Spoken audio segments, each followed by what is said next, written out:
Imagine being thousands of miles from home, exhausted from war, uncertain about your future, and suddenly facing something completely unexpected. Not cruelty, not punishment, but kindness wrapped in the most confusing package imaginable. This is the true story of German female prisoners of war who arrived in America expecting the worst, and instead encountered something that would stay with them for the rest of their lives. It started with a simple breakfast, a plate of food they couldn't recognize, and a moment of confusion that turned into one of the most surprising cultural exchanges of World War II. What happened next would challenge everything these women believed about their enemy. And it all began with a dish that looked absolutely bizarre to European eyes. When the war in Europe was winding down and Allied forces pushed deeper into enemy territory, thousands of German soldiers surrendered or were captured across multiple fronts. Most people know about the male prisoners of war, the soldiers who filled camps across America and Europe, but history often overlooks another group entirely. Among those captured were thousands of German women, not combatants in the traditional sense, but members of auxiliary units that kept the German war machine functioning behind the scenes. These women served as radio operators, nurses, clerks, translators, and logistical support staff. They wore uniforms, they followed orders, and when the tide turned against Germany, they became prisoners just like the men. Somewhere between 3,000 and 6,000 of these women were transported across the Atlantic Ocean to internment camps scattered throughout the United States. The journey itself was long and frightening. Many had never left Europe before. They crossed an ocean wondering what fate awaited them on the other side. German propaganda had painted Americans as ruthless, vindictive, and cruel. The women expected starvation, forced labor, maybe worse. They prepared themselves mentally for suffering. They braced for punishment. What they found instead was something none of them could have predicted. These women came from a continent ravaged by years of total war. By the time they were captured, Germany was running on fumes. Food shortages had become routine. Rationing was extreme. Meals consisted of thin soups, stale bread, whatever scraps could be found. Hunger was a constant companion. Malnutrition was widespread. The idea of a full meal seemed like a distant memory from before the war. So when these exhausted, frightened women arrived at American prisoner of war camps, they stepped into a world that felt unreal. The camps themselves were clean, organized, and surprisingly well maintained. But nothing compared to the shock of walking into an American military dining hall for the first time. The smell hit them first. Fresh coffee brewing. Something baking in the ovens. The scent of cooked meat, real meat, not the mystery substitutes they had grown accustomed to back home. Tables were set. Trays were stacked. American soldiers and camp staff moved through the space with an ease that suggested this was routine, normal, nothing special. For the German women watching from the doorway, it felt like stepping into a dream. They whispered among themselves, exchanging glances filled with confusion and disbelief. Some wondered if this was a trick, a temporary show designed to lower their guard before conditions worsened. Others simply couldn't process what they were seeing.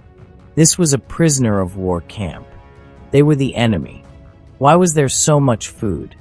The standard American breakfast served in these camps followed military guidelines designed to provide adequate nutrition for prisoners under the Geneva Convention. But to European eyes, especially eyes accustomed to wartime scarcity, the portions looked excessive, almost wasteful. A typical morning meal included scrambled eggs, bacon or sausage, oatmeal or grits, toast or biscuits, butter, jam, and plenty of hot coffee. For context, a German breakfast before the war might have consisted. Of rye bread with butter, cold cuts, cheese, and coffee or tea. Simple, practical, familiar. By the end of the war, even that modest meal had become a luxury. So when German prisoners saw heaping plates of eggs, strips of bacon, and baskets of fresh bread, they genuinely didn't know what to think. The cultural gap was enormous. They had no framework for understanding American food culture. They didn't know about the agricultural abundance of the American Midwest. They had no idea that even during wartime, American farms were producing surpluses that the government struggled to distribute. To them, this spread looked impossible, suspicious, too good to be true. The women were cautious at first. They hung back, uncertain whether they were even allowed to eat. Some assumed the food was only for the American staff and guards. Others worried that accepting it might come with strings attached, some hidden cost or obligation. But hunger is a powerful motivator. Eventually, one brave woman approached a guard and asked a question in broken English. Could they possibly have some leftovers? Just the scraps, whatever was left over after the Americans had finished. The guard, a young man probably not much older than the prisoners themselves, looked surprised by the question. He glanced over at the cooks working behind the counter and grinned. "Sure," he said. "You're gonna like this." What happened next became a story these women would tell for decades. The guard waved them forward, and the cooks began loading up plates. But instead of handing them scraps or leftovers, they served full portions, the same meals the American soldiers received. The German women stood frozen, staring at plates piled high with food. And right in the center of many of those plates sat something that looked completely alien to them. Soft, pale, doughy biscuits, not the crusty rolls they knew from home, covered in a thick, lumpy, grayish-white sauce speckled with black pepper and bits of meat. They had absolutely no idea what they were looking at. One woman leaned over to examine it more closely. "Is this sweet?" she whispered to her friend. Another prodded it gently with a fork. "Maybe it's a dessert." A third woman, bolder than the rest, carefully sniffed the sauce. "It doesn't smell sweet. It smells like meat. But why would you pour meat sauce on bread?"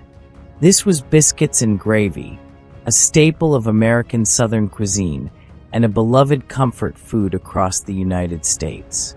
To Americans, especially those who grew up in rural or working-class households, biscuits and gravy represented home, warmth, and satisfaction. It was the kind of meal mothers made on cold mornings, the dish that stuck to your ribs and kept you going through a long day of hard work. But to German eyes, trained on completely different culinary traditions, it looked bizarre. European gravies were typically brown, made from pan drippings and served over meat or potatoes. Bread was bread, meant to be eaten plain or with butter and jam. The idea of pouring a white, creamy, sausage-studded sauce over soft bread seemed wrong, almost disturbing. The texture was off. The color was strange. The entire concept violated their understanding of how food was supposed to work. They poked at it. They whispered among themselves. Some were too intimidated to even try it. But others, driven by hunger and curiosity, took cautious first bites. And then something remarkable happened. Eyes widened. Expressions changed. Forks moved faster.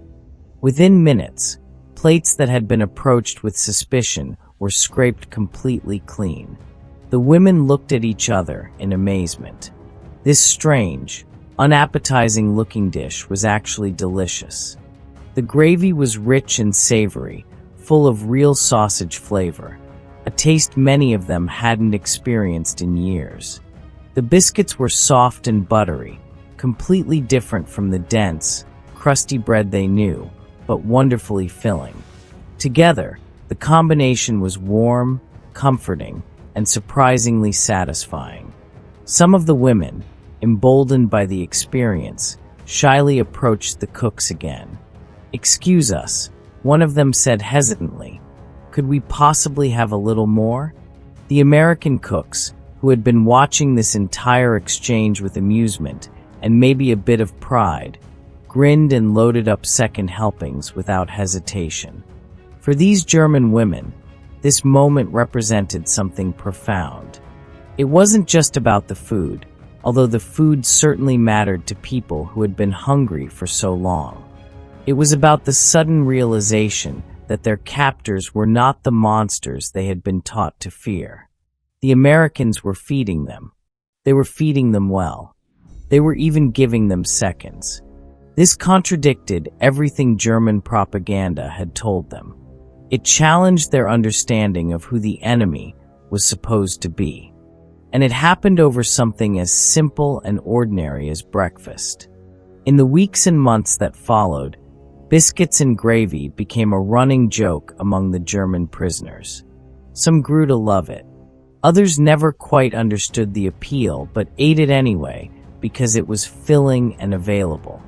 But almost all of them remembered it as one of the most surprising parts of their captivity. Years later, when historians interviewed former prisoners about their experiences in American camps, food came up again and again. Women who had been held in camps across the United States recalled the abundance, the variety, and yes, the strangeness of American cuisine. Biscuits and gravy topped many of those lists. It was the dish that symbolized everything unexpected about their time as prisoners in America. Why did this meal have such an impact? Part of it was purely practical. Biscuits and gravy is high in calories, fat, and protein. For malnourished prisoners recovering from the hardships of war, it provided essential nutrition in a form that was easy to eat and digest. It was comfort food in the truest sense, designed to warm and fill. But there was also something symbolic about the way it was served. The American cooks didn't just toss scraps at the prisoners. They prepared full meals. They offered seconds. They joked and laughed with the women as if they were serving their own troops. This casual kindness, delivered through something as ordinary as breakfast, communicated a message more powerful than any official policy statement. It said, "You're still human. You're still deserving of care. The war is over for you, and here you'll be treated with dignity." This wasn't unique to biscuits and gravy, of course. The entire American approach to prisoner of war treatment was shaped by international law, particularly the Geneva Convention, which established minimum standards for how prisoners should be housed, fed, and treated. The United States took these obligations seriously, not just because of legal requirements, but because of cultural values that emphasized fair play and humane treatment, even toward enemies. But there's a difference between meeting minimum standards and going beyond them.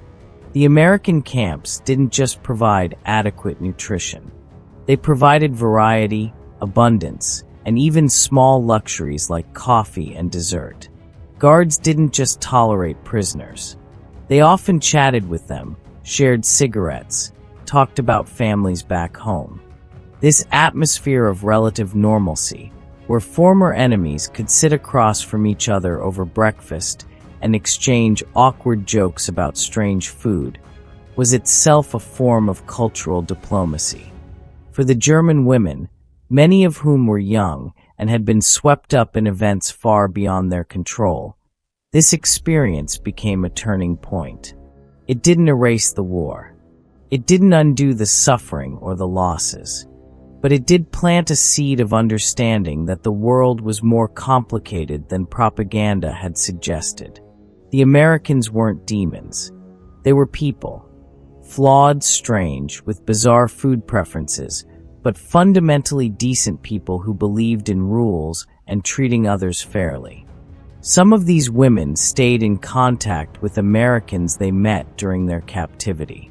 A few even returned to the United States after the war ended, immigrating and building new lives. When they told their stories to their children and grandchildren, the tale of biscuits and gravy always made an appearance. It became a family legend, the moment Grandma realized the Americans weren't so scary after all. Today, when we think about World War II, we usually focus on the big picture. The battles, the strategies, the political leaders, the turning points that determine the outcome. But history is also made up of countless small moments, individual interactions between ordinary people caught up in extraordinary circumstances. A young guard grinning as he watches confused prisoners try biscuits and gravy for the first time. A cook ladling out an extra helping without being asked. A frightened woman taking a cautious bite and discovering that kindness can come in unexpected forms. These moments don't change the grand narrative of the war, but they change individual lives. They remind us that even in the darkest times, there's room for compassion, humor, and connection. They show us that the labels we put on each other, enemy, ally, victor, defeated, are never the whole story. Underneath those labels are just people trying to survive, trying to make sense of a world turned upside down, trying to find comfort wherever they can, even if that comfort comes in the form of a strange white sauce poured over soft bread. The story of German prisoners of war and American biscuits and gravy is ultimately a story about the power of simple human decency. It's about how a warm meal can communicate respect and dignity more effectively than any formal declaration. It's about how cultural differences can be bridged, not through grand gestures, but through everyday acts of generosity. And it's a reminder that history isn't just written by generals and politicians. It's also written by cooks who serve an extra helping, guards who offer a friendly word, and prisoners who take a leap of faith and try something unfamiliar.